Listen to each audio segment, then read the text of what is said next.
নমস্কার, কেমন আছেন বন্ধুরা? গল্প পাঠে প্রিয়াঙ্কার সাথে আপনাদের স্বাগত। আমাদের প্রাত্যহিক জীবনে কতই না সমস্যা আসে, বিশেষ করে সাংসারিক জীবনে। সংসারের, অফিসের বা নিজেদের বিভিন্ন রকম কাজ ও দায় দায়িত্ব পালন করতে করতে আমরা ভুলেই যাই যে আমাদের নিজেদের এবং নিজেদের মানুষগুলোর জন্যও একটু সময় বের করা দরকার, তাদের সঙ্গেও কিছু সময় কাটানো দরকার। চলুন শুরু করা যাক আজকের গল্প। আজকের গল্প সাহিত্যিক জলধর সেন রচিত একটি ছোট গল্প, গৃহিণী রোগ।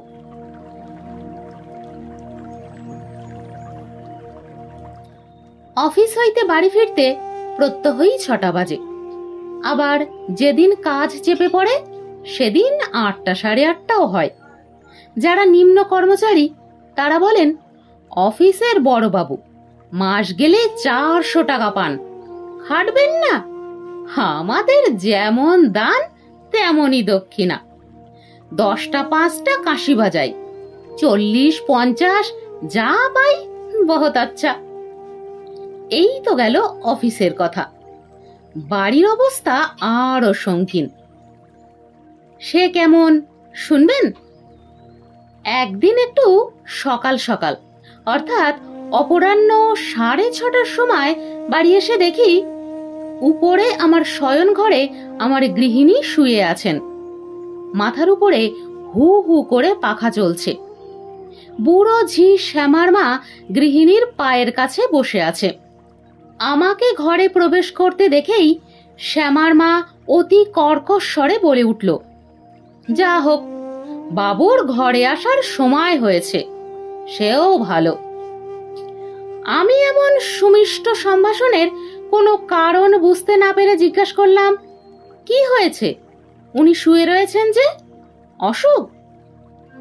আমার কথা শেষ করতে না দিয়েই শ্যামার মা ঝংকার দিয়ে বলে উঠল, শুয়ে থাকবেন নাকি নেচে বেড়াবে?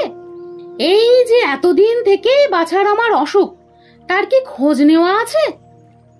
শ্যামার মা অনেক দিনের ঝি। সে আমার স্ত্রীকে মানুষ করেছিল। তাহার পর তিনি যখন আমার গৃহিণী হয়ে এলেন, তখন তার সঙ্গে সঙ্গে এই ঝিটিকেও হাউ পাওয়া গিয়েছিল। শ্যামার মা বলতে গেলে সেই থেকেই এ বাড়ির অভিভাবিকা। তার উপরে কথা বলে এমন সাহস কারোর হয় না। আর হবেই বা কার? বাড়িতে আমি আর আমার স্ত্রী, একটি মেয়ে, তাকেও বছর 2 হলো তালতলায় ঘোষেদের বাড়ি বিয়ে দিয়েছি। সে সেখানে বেশ সুখে আছে। সুতরাং শ্যামার মার ক্ষমতা অব্যাহতই আছে। শ্যামার মা যে গুরু চার্জ আমার উপর করল, তা অস্বীকার করে আরো গোলমাল না বাঁধিয়ে আমি নিতান্ত ভালো মানুষের মতো বললাম, এমন অসুখ, তা আমাকে অফিসে খবর পাঠালেই আমি তখনই ছুটে আসতাম, এত দেরি হতো না। শ্যামার মা উত্তর দিল, অসুখ কি আজই হয়েছে? এই মাস খানিক ধরেই অসুখ। সেই যে বেলা 11টার সময় 2টো ভাত মুখে দিয়ে, আহা, বাছার আমার কি সে খাওয়া আছে? ওই নামমাত্র পাতের কাছে বসেই উঠে এসেই সেই যে বিছানায় পড়ে, আর 9টার আগে উঠতে পারে না। সেই 9টার সময় কষ্ট করে ওঠে, তাই কি 7 করে?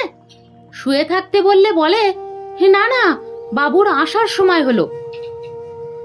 তাকে আমি না দেখলে কে দেখবে? বাবুর তো সেদিকে দৃষ্টি কত। বাছার আমার শরীরে কি পদার্থ আছে? অসুখ যে কি এবং তাহা যে কেমন গুরু, শ্যামার মার এই সুদীর্ঘ বক্তৃতায় তাহার তো কোনো হদিশই পেলাম না। এতদিনের মধ্যে কোনোদিন কোনো কথা শুনতেও পাইনি, দেখতেও পাইনি। কিন্তু আজ যে প্রকার গুরু ব্যাপার, তাতে সে কথা তো বলা যায় না। সুতরাং নিতান্ত বিনীতভাবে অপরাধ স্বীকার করে যতখানি সহানুভূতি সংগ্রহ করা যেতে পারে তাই করে বললাম, তাই তো, ভারী অন্যায় হয়ে গেছে। সেই গাধার খাটুনি খেটে সন্ধ্যার পর এসে আর কোনো দিকে চাইবার শক্তি থাকে না। তারই জন্য ওর অসুখ এমন বেড়ে উঠেছে। আমারই অমনোযোগে এমন হয়েছে। যাক, সে কথা বলে দুঃখ করে এখন আর কি হবে। আমি এখনই যাই, ললিত ডাক্তারকে ডেকে আনি। গৃহিণী এতক্ষণ নীরবই ছিলেন। ললিত ডাক্তারের নাম করতে যেন তেলে বেগুনে জ্বলে উঠলেন।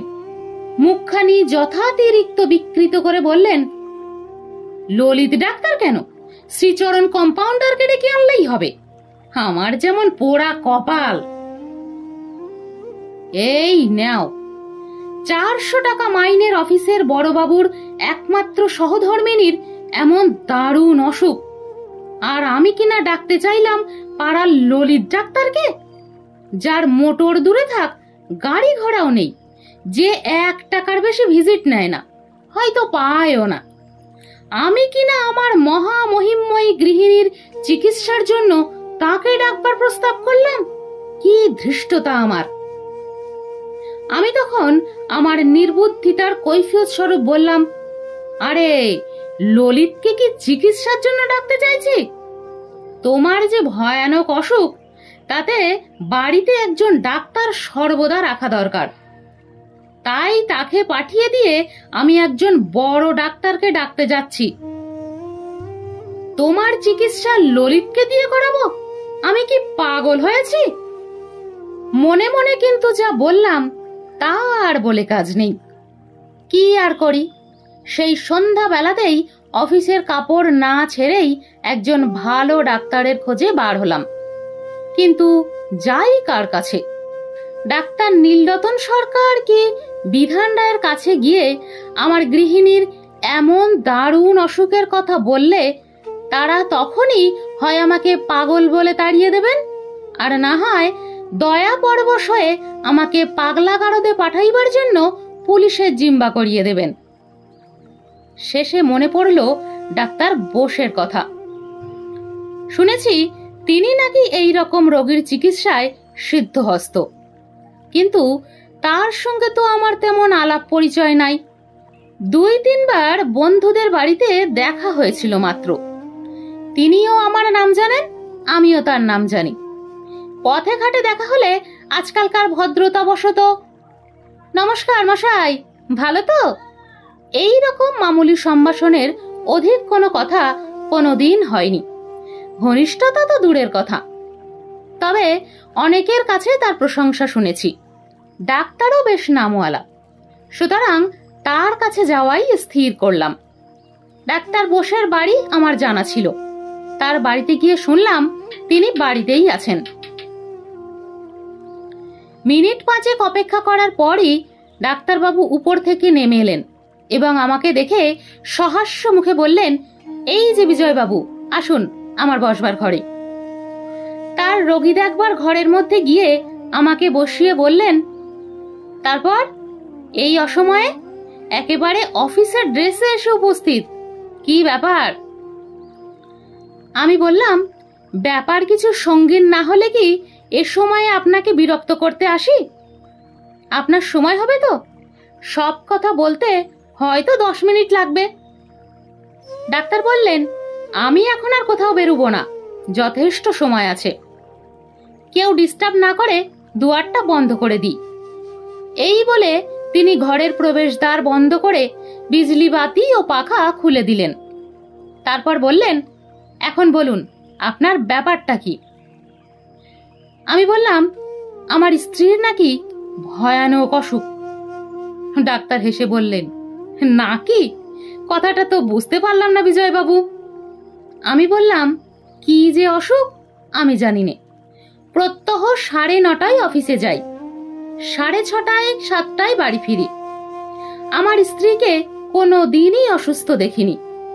আজ 18 বছর যেমন দেখে আসছি তাই দেখি। শরীরের কোনো বৈলক্ষ্য দেখিনি। বাড়িতে ছেলেপুলেও নেই যে হাঙ্গামা পোয়াতে হয়। একটি মাত্র মেয়ে, তারও 2 বছর হলো বিয়ে দিয়েছি। সে কখনো 1-8 বেলার জন্য আসে, আবার চলে যায়। বাড়িতে চাকর, ঝি, বামন, সইস, কোচোয়ান সবই আছে। গিন্নিকে শ্রমসাধ্য কোনো কাজই করবার দরকার হয় না। এই তো অবস্থা। আজ এই একটু আগে বাড়ি এসে দেখি তিনি শুয়ে আছেন। আমি ঘরে প্রবেশ করতেই তার বাপের বাড়ির থেকে আমদানি বুড়ো ঝি শ্যামার মা একেবারে রেগে অস্থির। তার বাছার নাকি গুরুতর অসুখ, আর আমি নাকি কোনো দিন সেদিকে দৃষ্টি দিইনি।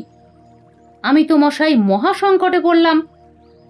শেষে অনেক বক্তৃতা ও অনেক ভৎসনার পর শ্যামার মা রোগের যে বিবরণ দিলেন তা থেকে আমি এক বর্ণও বুঝতে পারলাম না। আপনি শুনেছি মনস্তত্ত্ববিদ চিকিৎসক, আপনি যদি বুঝতে পারেন।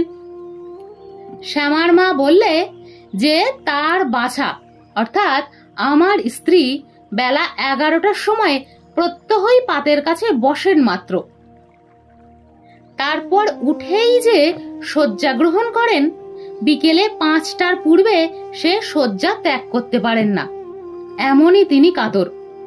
আমি 6টার পর বাড়ি আসি, তখন আর কিছু দেখতেও পাইনে, জানতেও পাইনে, গৃহিণীও কিছু বলেন না। আজ 5টার পরেও তিনি শয্যা ত্যাগ করতে পারেননি। এই পর্যন্ত আপনাকে বলতে পারি ডাক্তারবাবু। কাজেই আমাকে ডাক্তার ডাকতে ছুটে আসতে হলো। ডাক্তার বোস আমার কথা শুনে হেসে বললেন, আপনাকে আর বলতে হবে না, আমি আপনার গৃহিণীর ও আপনার অসুখের কথা বুঝতে পেরেছি। আমি সবিস্ময়ে বললাম, আমার অসুখ? আপনি কি এতক্ষণ সব কথা শোনেননি? অসুখ আমার স্ত্রীর, আমার নয়। আমি বেশ সুস্থ আছি। ডাক্তার বললেন, সে পরে বিবেচনা করা যাবে, এখন আমাকে কি করতে হবে সেটা বলুন। এখনই কি আপনার রোগীকে দেখতে যেতে হবে? আমি বললাম, সর্বনাশ, আপনি এখনই যাবেন কি? তাহলে কি গৃহিণী আপনাকে আমল দেবেন, না আপনার ব্যবস্থা মতো ঔষধ ব্যবহার করবেন? তিনি অমনিই বলে বসবেন, বড় ডাক্তার না চাই, ওর মোটেই পসার নেই। বড় ডাক্তারদের কি ডাকা মাত্রই পাওয়া যায়? আপনি পণ্ডিত হয়ে কথাটা বুঝতে পারেননি? আপনি আসছে কাল একটা সময় বলে দিন, সেই সময় যাবেন। আমি বাড়ি গিয়ে আপনার এখন সময় হলো না, আর আপনার ভয়ানক পসারের কথা সত্য মিথ্যা বানিয়ে তাকে বলে আপনার উপর তার শ্রদ্ধা বাড়িয়ে রাখবো, তবে তো এ রোগের চিকিৎসা ঠিক হবে। কি বলেন ডাক্তারবাবু, আমার কথা সঙ্গত কিনা? ডাক্তারবাবু বললেন, সত্যি আমি অতটা ভেবে দেখিনি বিজয়বাবু। আপনি দেখছি মনস্তত্ত্ব বিষয়ে আমার অপেক্ষাও সূক্ষ্মদর্শী। যাক, তাহলে আমি কাল 9:30টায় আপনার বাড়িতে যাব। ঠিকানাটা লিখে রাখছি। আমি বললাম, আর একটু আগে কি সময় হতে পারে না ডাক্তারবাবু? 9:30টায় গেলে হয় কাল আমাকে অফিস কামাই করতে হয়, আর না হয় লেট হয়, তাতে কাজের ভারী অসুবিধা হবে। ডাক্তারবাবু একটু চিন্তা করে তার ডায়েরি বইখানা নেড়েচেড়ে বললেন, বেশ, 1 ঘন্টা আগে 8:30টায় যাব। কেমন? তাহলে তো আপনার অসুবিধা হবে না। আমি বললাম, না, কোনো অসুবিধা হবে না, ঠিক 8:30টাতেই যাবেন। 10 মিনিট আগে গিয়ে যেন না ওঠেন, বরঞ্চ 2 মিনিট দেরি হলেও কোনো ক্ষতি হবে না। আগে গেলে কি হবে বুঝছেন তো? গৃহিণী অমনি মনে করবেন এ ডাক্তারের হাতে রোগী নেই। ডাক্তার বললেন, আর আপনাকে কিছু বলতে হবে না, আমি বেশ বিবেচনা করে কাজ করব, আমি সব বুঝতে পেরেছি। আমি বললাম, ডাক্তার বোস, যদি কিছু মনে না করেন তাহলে আর একটা কথা বলতে চাই। তিনি বললেন, সে কি কথা, আপনি বলুন না। আমি বললাম, দেখুন, আমি অনেক দিন দেখছি আপনি সকালে বা বিকেলে যখন রোগী দেখতে আপনার মোটরে চড়ে যান, তখন আপনার পরনে খদ্দরের ধুতি, গায়ে গরদের পাঞ্জাবি আর কাঁধের উপর চাদর দেখতে পাই। পায়ে কি দেন দেখতে পাই না, হয়তো চটেই হবে। ও যে শ্বশুর বাড়ি নেমন্তন্নে যাবার পোশাক, ও পরে আমার বাড়ির রোগিণীকে দেখতে গেলে তিনি আপনাকে আমলই দেবেন না, আপনাকে একেবারে ফিটফাট সাহেব সেজে যেতে হবে। 3টা বাংলা কথার সঙ্গে 10টা ইংরাজি কথা বলতে হবে, তবে তো রোগীর মনে হবে, হ্যাঁ, ডাক্তার বটে। কি যে বিপদে পড়েছি ডাক্তার বোস, তা আমার সব ভদ্রতা বিরুদ্ধ কথা থেকেই আপনি বুঝতে পারছেন। আমি ফিরে গিয়ে আপনার সম্বন্ধে যেসব কথা বলে শ্রদ্ধা বাড়িয়ে রাখবো, কাল তার কিছু গলতি হলে কি আর আমার বাঁচোয়া থাকবে? এই সব কথা বলতে হলো। আমার অবস্থা বিবেচনা করে ক্ষমা করবেন। ডাক্তারবাবু বললেন, ওসব কিছু মনে করবেন না। আমাদের অনেক রকম রোগী নিয়ে কারবার করতে হয়। বিশেষ মাথা পাগলা রোগী নিয়ে আমাদের অনেক সময় থাকতে হয়। তাদের কথার কাছে আপনার কথাগুলো তেমন বেশি অসংলগ্ন নয়। বিশেষত আপনাকে যে রোগী নিয়ে ঘর করতে হচ্ছে, তাতে আপনাকে যে বিশেষ সতর্ক হতে হয়, এ তো জানা কথা। তাহলে আপনি আসুন, আমি কাল ঠিক কাঁটায় কাঁটায় 8:30টায় যাব, আর যা যা করতে হয় করব। কোনো রকম ভুলের জন্য আপনাকে বিব্রত হতে হবে না। আমি বিদায় নিয়ে উঠে দাঁড়িয়েছি, তখন আর একটা কথা মনে পড়ে গেল। আমি বিনীতভাবে বললাম, আর একটা কথা বলতে ভুল হয়ে গেছে। বড়ই বিরক্ত করছি। ডাক্তার বোস, ক্ষমা করবেন। ডাক্তার হেসে বললেন, আবার কি ভুল হলো বলুন। আমি বললাম, রোগী দেখে আপনি যখন উঠবেন, আমি তখন আপনাকে 16টি টাকা ফি দেব। আপনি অমনি বলে বসবেন, আপনার ফি 16 নয়, 32 টাকা। বুঝলেন? এটাও দরকার, ভুলবেন না। ডাক্তার উচ্চ হাস্য করে বললেন, বিজয়বাবু, আপনি দেখছি এসব রোগের আমার অপেক্ষাও পাকা চিকিৎসক। বেশ বেশ, তাই হবে। আমি 32 টাকাই চাইব। ডাক্তার বোসের নিকট বিদায় নিয়ে আমি বাড়ি ফিরে এলাম। এসে দেখি গৃহিণী শয্যা ত্যাগ করে ঘরের মেঝেতে বসেছেন, আর শ্যামার মা দুধটুকু খাবার জন্য গৃহিণীকে জেদ করছেন। আমাকে দেখেই শ্যামার মা বলল, ডাক্তার আসছে নাকি? আমি বললাম, জানোই তো, কলকাতা শহরে বলা মাত্রই বড় ডাক্তার মেলে না। আমার গৃহিণী বললেন, সে তো ঠিক কথা, বড় ডাক্তারদের কত রোগী, 3 দিন ঘুরে তবে একজনকে পাওয়া যায়। মিথ্যা বলতে কোনোদিনই আমার বাধে না। তা যদি হতো, তাহলে আর 30 টাকার কেরানি হতে 400 টাকার বড়বাবু হতে পারতাম না। সুতরাং গৃহিণীর অনুকূল মন্তব্য শুনে আমার মিথ্যার ভান্ডার একেবারে খুলে গেল। আমি অফিসের কাপড় ছাড়তে ছাড়তে বললাম, বুঝলে, এই কলকাতা শহরে বড় ডাক্তার হঠাৎ পাওয়া যে কি মুশকিল, তা আজ আমি হাড়ে হাড়ে টের পেয়েছি। এই ধরো না, এখান থেকে বেরিয়ে প্রথমে তো ঠিক করতেই পারিনে কার কাছে যাই। শেষে ভাবলাম, টাকা আগে না প্রাণ আগে। এই কথা মনে হতেই একেবারে ছুটে গেলাম নীলরতন সরকারের বাড়ি। সেখানে গিয়ে শুনি 3 দিন থেকে তিনি অসুস্থ, নিচে নামেনও না, রোগীও দেখেন না। তখন আর কি করি, দৌড়লাম বিধান রায়ের বাড়ি। গিয়ে দেখি তিনি ব্যাগ সাজাচ্ছেন। কি ব্যাপার? না, তখনই তাকে কোনো নরসিংহগড় না প্রতাপগড় যেতে হবে। মোটর প্রস্তুত, 1 ঘন্টা পরেই হাবড়ায় ট্রেন। কি আর করি, সেই গোলমালের মধ্যেই তাকে রোগীর অবস্থার কথা বললাম। তিনি বললেন, এক কাজ করুন, যে রোগের কথা বললেন তার চিকিৎসা সম্বন্ধে ডাক্তার বোস খুব উপযুক্ত, তাকেই নিয়ে যান। আমি যদি থাকতাম তাহলেও তাকে নিয়ে যেতে পরামর্শ দিতাম। সেখান থেকে ছুটলাম ডাক্তার বোসের বাড়ি। বিলম্ব তো করা যায় না, তার বাড়ি ঠিক সময়ে পৌঁছেছিলাম। তিনি রোগী দেখতে বেরুচ্ছেন, মোটরে 1 পা দিয়েছেন, সেই সময় আমি গিয়ে উপস্থিত। তিনি আর ঘরে ফিরলেন না, তার খুব তাড়াতাড়ি কোথায় যেতে হবে। আমি আমার বিপদের কথা বললে তিনি বললেন, তাই তো বিজয়বাবু, এখন তো যেতেই পারবো না। এত রোগী আমার হাতে যে বাড়ি ফিরতে সেই রাত 11টা, তখন তো আর যাওয়া যায় না। আচ্ছা, দেখছি। এই বলে তার নোটবুকখানা খুলে দেখে বললেন, কাল বেলা 1টার পূর্বে আর আমার যাওয়ার সুবিধে হবে না। তখন কি করি? অনেক সাধ্য সাধনা করলাম, যা চাইবেন তাই দিতে স্বীকার করলাম। তবুও আজ রাত্রে তিনি সময় করতে পারবেন না বললেন। অনেক অনুরোধের পর তিনি কাল ঠিক 8:30টার সময় আসতে স্বীকার করে সেই কথা নোটবুকে লিখে নিলেন। একবার মনে হয়েছিল জিজ্ঞাসা করি, ফি কত দিতে হবে। তখনই ভাবলাম, টাকা আগে না প্রাণ আগে, যা চাইবে তাই দেব, কি বলো?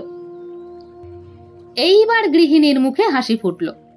তিনি বললেন, আহা, বড় কষ্ট তো হয়েছে। ও রাধি, ও ঠাকুর, বাবুর হাত মুখ ধোয়ার ঠিক করে দাও। যাও ঠাকুর, এত রাত্রিরে আর জল খাবার দিয়ে কাজ নেই, শিগগির একেবারে খাবার ঠিক করে দাও।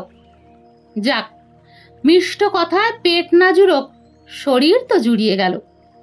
আমি তখন সাহস পেয়ে বললাম, হ্যাঁ, ডাক্তার বটে বস।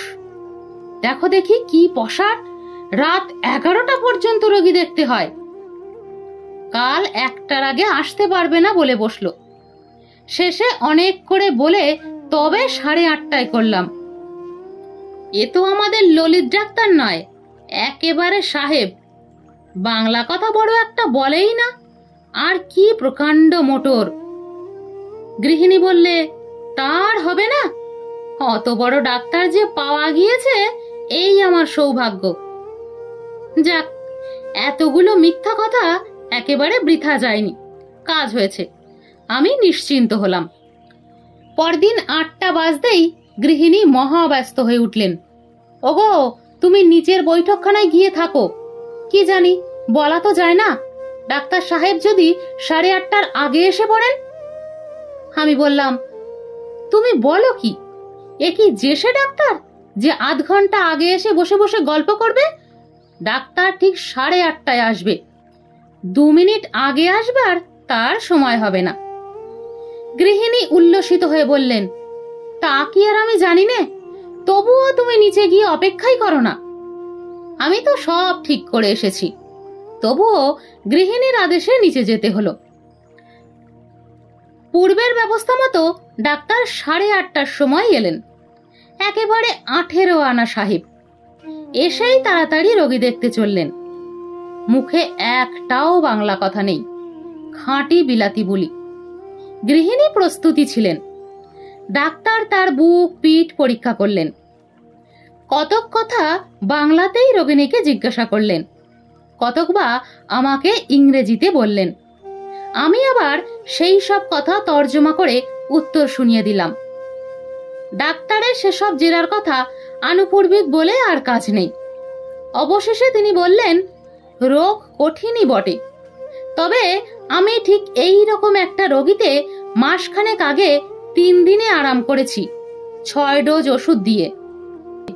একেও বোধহয় 3 দিনেই সারাতে পারবো। সেই রোগীর জন্য ব্যবস্থা লিখে দিলাম। তারা কোনো দোকানে সে ওষুধ পেলে না। শেষে কি করি, আমাকেই বেরুতে হলো। একটা সাহেবের দোকানে একটা শিশি মাত্র ওষুধ ছিল, 10 টাকা দিয়ে তাই নিয়ে এলাম। 6 ডোজে 6 ড্রপ মাত্র খরচ হলো, বাকিটা আমার কাছেই আছে। আপনাকে বেলা 10:30টায় একবার আমার বাড়ি যেতে হচ্ছে। আমি এখন বাড়ি ফিরতে পারছি না। আপনার ওষুধ দেওয়ার জন্যই 10:30টায় আমি 5 মিনিটের জন্য বাড়ি ফিরব। 6 দাগ ওষুধ দেব। রোজ সকালে বিকালে 1 দাগ খাওয়াতে হবে। আজ এবেলা ওষুধ এনেই 1 দাগ খাইয়ে দেবেন। তারপর পথ্যের কথা। এ রোগে পথ্যই হচ্ছে প্রধান। তার একটু গোল হলেই সব মাটি হবে, রোগীকে বাঁচানো দায় হবে। সুতরাং পথ্য দেওয়ার ভার আপনাকে নিতে হবে। চাকর দাসী বা আর কারো উপর সে ভার দিলে আমি চিকিৎসার দায়িত্ব নিতে পারবো না। এ 3 দিন আপনাকে অফিস কামাই করতে হবে, শুধু রোগীর পথ্যের ব্যবস্থার জন্য। পথ্য হচ্ছে বেলা 12টার সময় 6 আউন্স ডাবের জল, বেলা 3টার সময় 4 আউন্স ঘোল, আর রাত 7:30টার সময় 6 আউন্স ছানার জল। মেজার গ্লাসে মেপে খাওয়াতে হবে, একটু কম বেশি হলেই বিপদ। কাজেই এ ভার আপনাকে নিতে হবে, আর কারো উপর নির্ভর করবেন না। এই ঔষধ আর পথ্য আজকাল 2 দিন চলবে। পরশু আমি এসে পুনরায় পরীক্ষা করে যদি অন্য ব্যবস্থার দরকার হয় তা করব। আপনি পরশু সকালে খবর দিতে পারেন ভালো, না হয় আমিই আসব। আমি আর বসতে পারছি না, অনেক জায়গায় যেতে হবে। এই বলে ডাক্তার যেই উঠবেন আমি অমনিই তাকে 16টি টাকা দিলাম। তিনি টাকার দিকে চেয়েই বললেন, আমার এসব কেসে ফি 32 টাকা। আমি তখনই আর 16 টাকা দিয়ে বললাম, আপনি 32 কেন, তার ডবল চাইলেও দিতাম। ডাক্তার বললেন, কোনো ভয় নেই, 3 দিনেই রোগ সেরে যাবে। এই বলে তিনি চলে গেলেন। কি করি, অফিস কামাই করা ছাড়া আর অন্য কোনো উপায় নেই। 10টার সময় পাশের বাড়ি থেকে অফিসে বড় সাহেবের কাছে টেলিফোন করে আমার বিপদের কথা জানালাম এবং আমার সহকারী বিধুবাবুকে একবার আমার বাড়িতে পাঠাবার জন্য অনুরোধ করলাম। সাহেব সব কথা শুনে দুঃখ প্রকাশ করলেন এবং 3 দিনের ছুটি মঞ্জুর করলেন। 10:30টার সময় গিয়ে ডাক্তারের কাছ থেকে 6 দাগ ওই ঔষধ নিয়ে এলাম। দাম দিতে চাইলাম, তিনি নিলেন না। যেমন যেমন ব্যবস্থা করেছিলেন সেইভাবে ঔষধও পথ্য দেওয়া গেল। কোন রকমে দিনমান কেটে গেল, কিন্তু রাত আর কাটে না। 6 আউন্স ডাবের জল, 4 আউন্স ঘোল আর 6 আউন্স ছানার জল খেয়ে কি মানুষ রাত দিন কাটাতে পারে? গৃহিণী সন্ধ্যার পর থেকেই ক্ষুধার জ্বালায় ছটফট করতে লাগলেন, কিন্তু উপায় নেই, ডাক্তারের নিষেধ। কোন রকমে রাত কেটে গেল। ভোরে উঠেই আমাকে পাঠালেন ডাক্তারের কাছে। বলে দিলেন যে কাল 2 দাগ ঔষধ খেয়েই অসুখ সেরে গেছে, ভয়ানক ক্ষুধা হয়েছে, পথ্যের অন্য ব্যবস্থা করতেই হবে। ডাক্তারের বাড়ি গিয়ে সব কথা বলতে তিনি গম্ভীর হয়ে বললেন, ওষুধে যে ফল হয়েছে তা বেশ বোঝা যাচ্ছে। তিনি আহারের সময় পাতের কাছে বসেই অমনিই উঠে পড়তেন। তার কাছে তো যথেষ্ট ক্ষুধার উদ্রেক হয়েছে, এ খুব শুভ লক্ষণ। কিন্তু তাই বলে আজই ঔষধ বা পথ্যের কোনো পরিবর্তন করতে পারছি না। আজ ওই ব্যবস্থাই চলবে। কাল গিয়ে পরীক্ষা করে দেখে যা ভালো হয় করা যাবে। আমি বললাম, আপনি তো ব্যবস্থা করে দিলেন, এদিকে বাড়িতে যে আমার তিষ্ঠানো ভার হবে, তার উপায় কি? ডাক্তার হেসে বললেন, এ পাপের শাস্তি আপনাকেই ভুগতে হবে। কি করব? বাড়ি ফিরে এসে গৃহিণীকে সমস্ত কথা বললাম।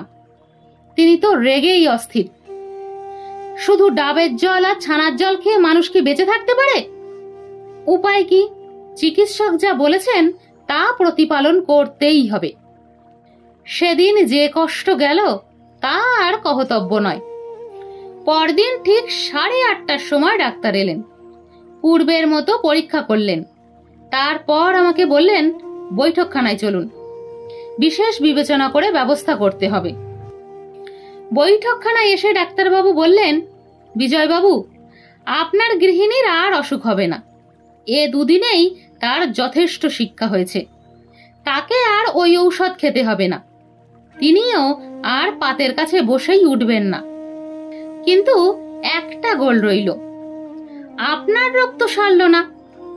আপনার গৃহিণী যদি 1 মাসের মধ্যে 2 বার এইভাবে অসুস্থ হতেন আর আপনাকে অফিস কামাই করতে হতো, খরচের কথা না হয় নাই বা ধরলাম, তাহলেও এইভাবে মাস 6-এর মধ্যে অফিস কামাই করলে মনিবরা বিরক্ত হয়ে আপনাকে চাকরি থেকে তাড়িয়ে দিতেন। তাহলে হয়তো আপনার রোগ সারত। কিন্তু এই 2 দিনে আপনার গৃহিণী যে শিক্ষা পেয়েছেন, তাতে তার কোনোদিন এরকম অসুখ হবে না। আপনাকেও অফিস কামাই করে চাকরি হারাতে হবে না। সুতরাং আপনার গুরু রোগ থেকেই গেল। আমি বললাম, আপনি কি বলছেন? আমার তো কোনো রোগই নেই। ডাক্তারবাবু হেসে বললেন, আপনি রোগের কথা জানবেন কি করে? আমরা ডাক্তার, আমরা মানুষ দেখলেই তার কি রোগ হয়েছে তা বলতে পারি। আপনার রোগের ইংরেজি নাম তেমন নেই, তবে আমাদের আয়ুর্বেদ শাস্ত্রে একটি রোগের কথা আছে, তার সমস্ত লক্ষণই আপনাতে বিদ্যমান। সে রোগের নাম গৃহিণী রোগ। আপনার সেই রোগ হয়েছে, কিন্তু তার চিকিৎসা পদ্ধতি আমি জানি না। বুঝেছেন? ও কি, আজ 32 নয়, 16 নয়, আজ আমি ফি নেব না। নমস্কার। আজকের গল্প এখানেই শেষ।